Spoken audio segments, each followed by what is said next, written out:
et à toutes, bienvenue sur Décompté Advice. Je suis Kanté Daouda, votre frère, comme vous le savez. Nous avons aujourd'hui notre dernier épisode de notre série de conseils, 5 conseils à suivre pour les prétendants pour réussir leur futur mariage.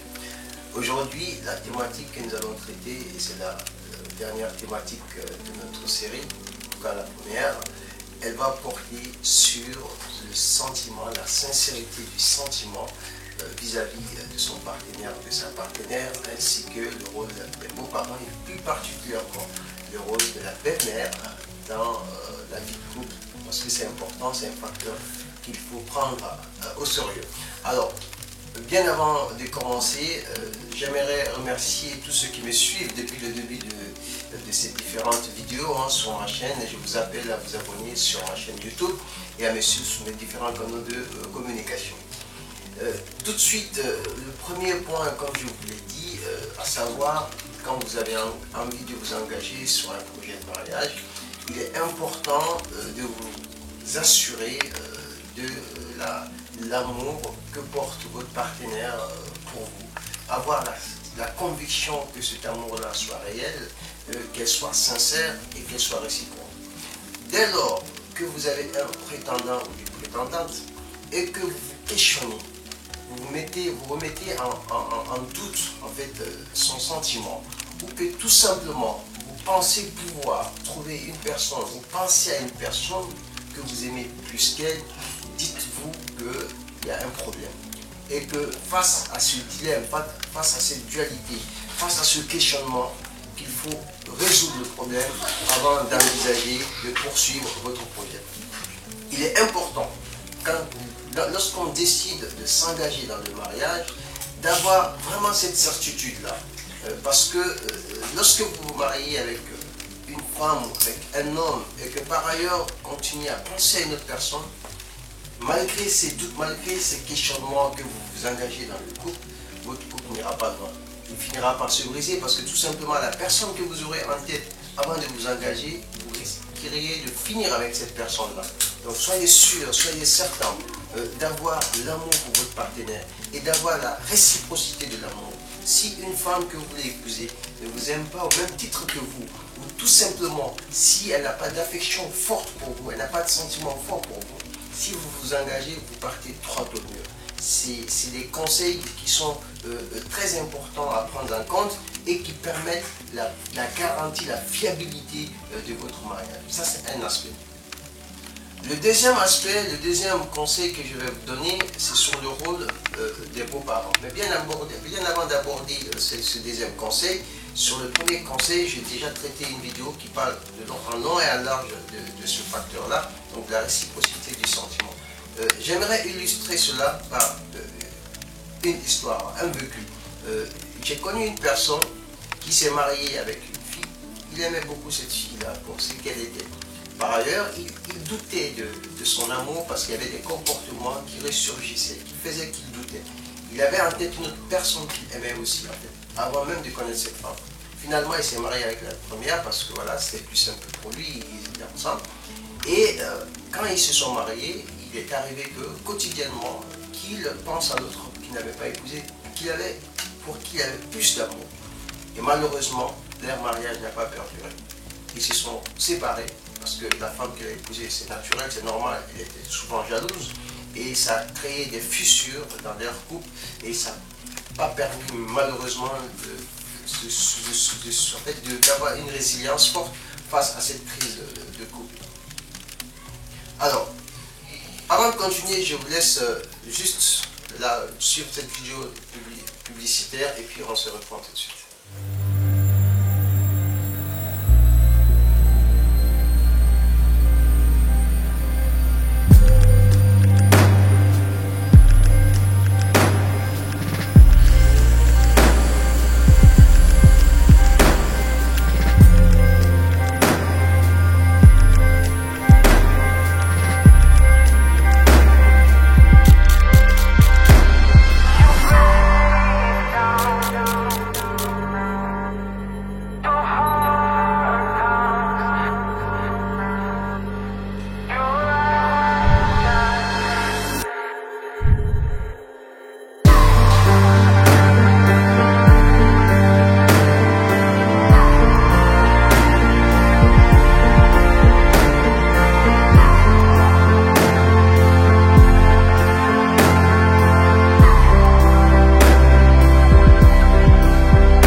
aspect à prendre en compte, c'est qu'il faut savoir que vous épousez une femme, vous vivez avec elle, mais derrière vous avez toute sa famille qui fera partie de votre vie d'une certaine façon.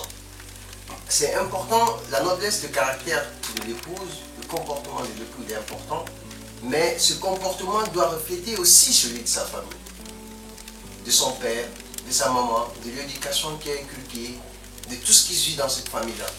Donc prenez en compte l'environnement de votre future épouse, de votre prétendant ou de votre prétendante. Essayez de voir dans quel écosystème, dans quel environnement il ou elle a vécu, c'est très important.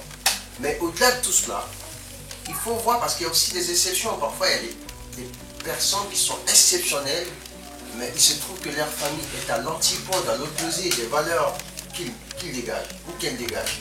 Donc c'est important de savoir le rôle, en fait, le comportement des beaux-parents, surtout de la maman quand il s'agit de l'épouse et même quand il s'agit de l'époux.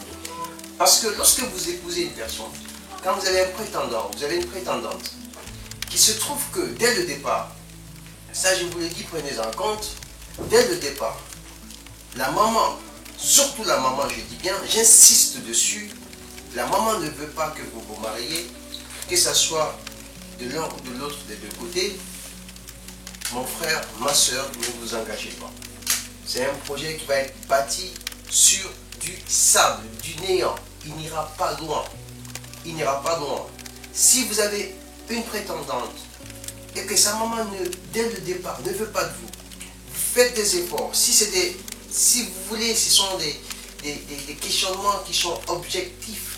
Si ce sont des idées peut-être qui sont objectives qu'elle se fait de vous, et qu'au fur et à mesure du temps, elle se rend compte que vous n'êtes pas ce qu'elle pensait de vous, en tout cas d'un point de vue négatif, tant mieux, elle doit être en mesure de changer, mais de changer réellement. Mais parfois, il y a des beaux-parents, il y a des belles-mamans qui changent, mais pas de façon sincère. Elles acceptent tout simplement parce qu'elles n'ont pas de choix, parce que leur enfant vous aime. Donc si vous êtes face à un tel cas, vous êtes face à une telle situation, prenez votre temps. Soyez sûr, assurez-vous que la maman est vraiment sincère dans sa démarche de vous accepter. D'accepter que vous épousiez son enfant. D'accepter que vous soyez sa future belle-fille ou son futur beau-fils. C'est très important. Au cas échéant, vous bâtissez votre relation sur 10 pipeaux. Vous n'irez pas loin. Je vais vous donner deux exemples. J'ai connu une fille qui a aimé un jeune. Ils se sont beaucoup aimés. Ils ont voulu se marier ensemble. Malheureusement, la maman de la fille ne voulait pas. Mais puisque la fille tenait beaucoup à l'homme, ils ont fini par se marier ensemble.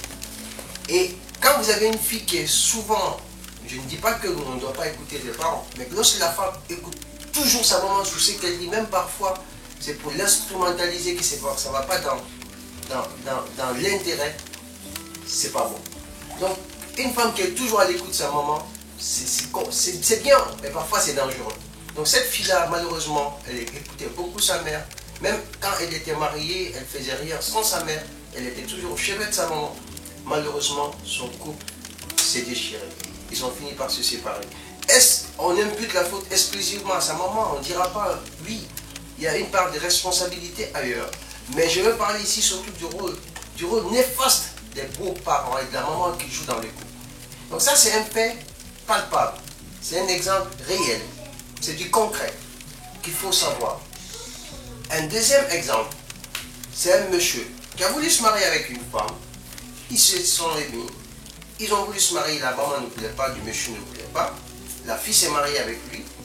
Malheureusement, sa maman voulait une autre femme pour son enfant. Donc, depuis leur mariage, il y a toujours eu des tensions. La maman a toujours voulu que son enfant épouse une autre femme. Finalement, son enfant a épousé une autre femme.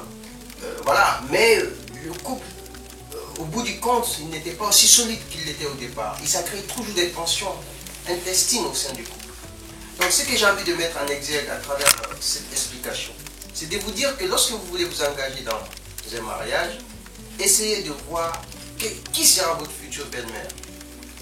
Parce que si vous n'avez pas une bonne belle-mère, votre couple risque d'être dans des tensions intestine répétitive. Vous savez, je vais terminer par là. La vie de couple, quand les beaux-parents, et surtout les belles mamans, veulent que leur enfant reste dans leur foyer, même si l'enfant ne veut pas, pour X ou Y raison, ce foyer-là, il sera solide. Il y aura vraiment une vie heureuse, harmonieuse et pérenne. Mais lorsque un couple, la belle maman ne veut pas que son enfant reste dans son foyer, quoi que vous fassiez, quel que soit l'amour que vous avez l'un pour l'autre, les partenaires, quelle que soit la réciprocité de ce sentiment, c'est un couple qui va finir tôt ou tard par se déchirer, par divorcer, par se séparer. Malheureusement, dans la plupart des cas, c'est ce qui arrive. Alors, chers frères, chères sœurs, prenez en compte ces deux paramètres. Sachez que pour vous engager dans un couple, dans un mariage, parce que là je vous parle de mariage, soyez sûr d'aimer la personne que vous épousez, qu'il n'y a aucune autre femme sur terre que vous aimez plus qu'elle, ou plus que lui. Soyez sûr d'avoir des futurs beaux-parents super, et une future belle maman qui est géniale, qui vous accepte tel que vous êtes, ou si elle doute de vous, qu'elle soit rassurée que vous êtes une bonne personne, et une fois que vous êtes dans le foyer, qu'elle soit là pour être votre défenseur et non pas pour être la première personne à vous flinguer dès qu'il y a un moindre problème. Ceci dit, je vous remercie de m'avoir suivi et j'espère qu'on se reverra très prochainement pour une autre vidéo. Et cette vidéo, je parlerai cette fois-ci des allocations sociales en Europe de façon générale. Et n'hésitez pas à vous abonner sur ma chaîne.